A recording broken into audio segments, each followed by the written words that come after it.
సత్యదేవ్ నటించిన latest movie zebra.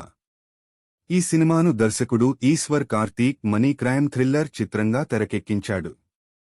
ఈ సినిమాలో కన్నడ నటుడు డాలీ ధనంజయ్ కూడా మరో లీడ్ రోల్లో నటించాడు. కాగా ఈ చిత్రం ఈ రోజు విడుదల అయింది. మరి ప్రేక్షకులను ఈ చిత్రం ఏ మేరకు మెప్పించిందో సమీక్షలోకి వెళ్లి తెలుసుకుందాం. కథ: సూర్య, సత్యదేవ్ ఒక బ్యాంక్ ఎంప్లాయ్. మరో బ్యాంక్ ఎంప్లాయ్ స్వాతి, ప్రియా భవానీ శంకర్ తో ప్రేమలో ఉంటాడు. 5 ఏళ్ల నుంచి ప్రేమించుకుంటున్నా ఇంట్లో చెప్పడానికి మాత్రం సూర్యకి ధైర్యం సరిపోదు. ఈ క్రమంలో జరిగిన కొన్ని నాటకీయ పరిణామాల మధ్య స్వాతి ఓ సమస్యలో ఇరుక్కుంటుంది. ఆమెను సేవ్ చేయడానికి సూర్య చేసిన ఓ పని కారణంగా అతిపెద్ద సమస్యలో చిక్కుకుంటాడు. 4 రోజుల్లో 5 కోట్లు ఆదికి, డాలీ ధనంజయ ఇవ్వాల్సిన పరిస్థితి వస్తోంది. ఓ సాధారణ బ్యాంక్ ఎంప్లాయ్ అయిన సూర్య అంత పెద్ద అమౌంట్ను ఎలా తీసుకువచ్చాడు? ఆ 5 కోట్ల కోసం సూర్య ఏం చేశాడు? ఈ మధ్యలో అతని జీవితంలో జరిగిన సంఘటనలు ఏమిటి? ఈ మొత్తం కథలో చివరకు జరిగిన కథ ఏమిటి అనేది మిగిలిన కథ. ప్లస్ పాయింట్స్: ఈ సినిమాలో మెయిన్ పాయింట్ బాగుంది. ఓపెనింగ్ నుంచి సూర్య, సత్యదేవ్ క్యారెక్టర్ను ఎస్టాబ్లిష్ చేసిన విధానం బాగుంది. ముఖ్యంగా సత్యదేవ్, అతని పాత్ర చుట్టూ నడిచే మనీ రిలేటెడ్ సన్నివేశాలు మరియు కొన్ని కామెడీ సీన్స్ సినిమాకి ప్లస్ అయ్యాయి.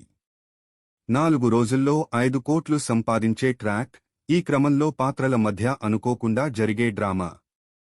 ఇక సత్యదేవ్, డాలీ ధనంజయ పాత్రలను లింక్ చేస్తూ దర్శకుడు రాసుకున్న సీన్స్ బాగున్నాయి. మొత్తం మీద ఈ జీబ్రా సినిమాలో గుడ్ డ్రామాతో పాటు కొన్ని చోట్ల ఫన్ కూడా బాగానే వర్కౌట్ అయ్యింది. ఇక నటీనటుల పర్ఫార్మెన్స్ కూడా బాగుంది. ప్రధాన పాత్రలో నటించిన సత్యదేవ్ తన పాత్రలో ఒదిగిపోయారు. సీరియస్ సిచ్యుయేషన్స్లో కూడా తన టైమింగ్తో సూర్య పాత్రను సత్యదేవ్ చాలా బాగా పండించారు. మరో కీలక పాత్రలో కనిపించిన డాలీ ధనంజయ కూడా మెప్పించాడు. హీరోయిన్గా ప్రియా భవానీ శంకర్ తన పాత్రకు న్యాయం చేసింది. బాబాగా సత్యరాజ్ ఆకట్టుకున్నారు. కమెడియన్ సత్య డైలాగ్స్, ఆయన హావభావాలు బాగానే నవ్వు తెప్పించాయి. అమృత అయ్యంగార్తో పాటు ఇతర కీలక పాత్రల్లో నటించిన మిగిలిన నటీనటులు కూడా తమ పాత్రలకు న్యాయం చేశారు.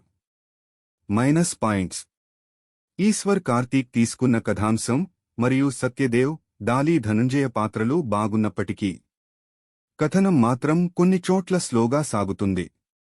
పైగా కీలక సన్నివేశాలు కూడా లాజికల్గా కనెక్ట్ కావు. ముఖ్యంగా హీరో పాత్రతో పాటు విలన్ అండ్ హీరోయిన్ పాత్రలను కూడా ఇంకా బలంగా రాసుకోవాల్సింది. అలాగే ఎవరికో పడాల్సిన డబ్బులు ఇంకెవరి ఖాతాలోనో పడితే ఈ కోణంలో నడిచే డ్రామా కూడా ఇంకా ఎఫెక్టివ్గా రాసుకోవాల్సింది. నిజానికి ఓ సాధారణ ఉద్యోగి కేవలం 4 రోజుల్లో 5 కోట్లు సంపాదించాల్సిన పరిస్థితి వస్తే అతని మనస్తత్వం ఎలా ఉంటుంది, అతని ప్రవర్తన ఎలా మారిపోతుంది వంటి అంశాలను ఇంకా ఎఫెక్టివ్గా చూపించి ఉంటే బాగుండేది. ఓవరాల్గా దర్శకుడు ఈశ్వర్ కార్తీక్ స్క్రిప్ట్లో ఉన్న కంటెంట్ను స్క్రీన్ మీద బాగా ఎలివేట్ చేసిన సినిమాలో కొన్ని రొటీన్ సీన్స్ను ఎంటర్టైన్గా మలచలేకపోయారు. సాంకేతిక విభాగం: సాంకేతిక నిపుణుల గురించి మాట్లాడుకుంటే ఈశ్వర్ కార్తీక్ దర్శకుడిగా ఆకట్టున్నా స్క్రీన్ ప్లే పరంగా పూర్తి స్థాయిలో ఆకట్టుకోలేదు. సంగీత దర్శకుడు రవి బస్రూర్ అందించిన పాటలు పర్వాలేదు. అదేవిధంగా బ్యాక్ గ్రౌండ్ స్కోర్ కూడా కొన్ని కీలక సన్నివేశాల్లో పర్వాలేదు.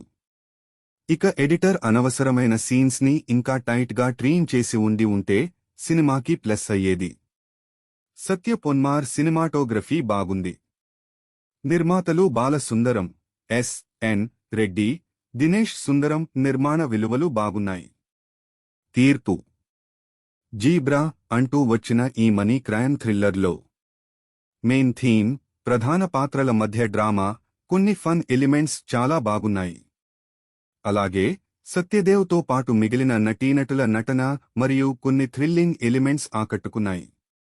అయితే కొన్ని చోట్ల స్క్రీన్ ప్లే ఆసక్తికరంగా సాగకపోవడం, సెకండాఫ్లో కొన్ని బోరింగ్ సీన్స్ వంటి అంశాలు సినిమాకి మైనస్ అయ్యాయి. ఓవరాల్గా ఈ సినిమాలో మనీ చుట్టూ తిరిగే క్రైమ్ అండ్ సస్పెన్స్ డ్రామా ఆకట్టుకున్నాయి.